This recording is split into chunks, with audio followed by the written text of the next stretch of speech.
come here in 2006, and there were 100 students over here, and I look at down Turtle grade, and he didn't have a 1 point. Okay. He didn't have. I looked. I said, "Man, what you doing?" He wasn't going to class. I said, "At least you go to class and ask a question. You can get a D. You know." He said 0, 0, 0, 0. Turtle then told me. He said, "You don't even know who I am." I said, "No, I don't." He said, "Man, I just got out the system," and he said, "The only reason I'm over here because I'm on probation."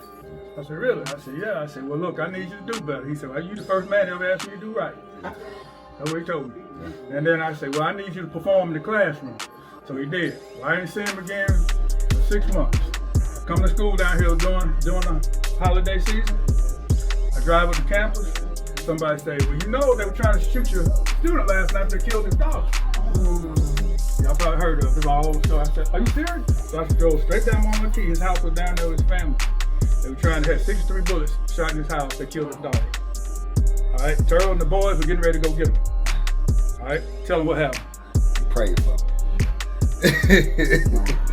Shut it down. I've been to school. No retaliation. You know what I'm saying? Look at you.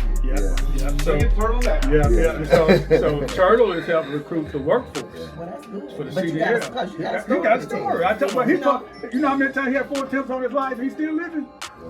They shot They shot in your house. How many? 63 bullets? Yeah, 63. That's How many bullets you say hit your daughter? 4 times in the back of the head, 3 times in the spine. All right, so I understood why he was going. It was like the scene in Boys in the Hood.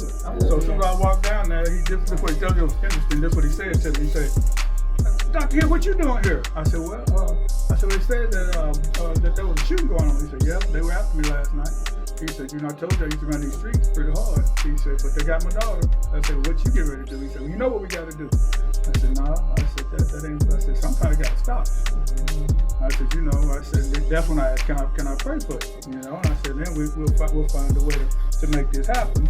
And then he ended up having to go in about a year, you know, because he ended up having a bullet in his house, and he was an ex, and so. But I testified for him in court. Yes, he did. So he was going for probably about 9 or 10, but they gave him a year.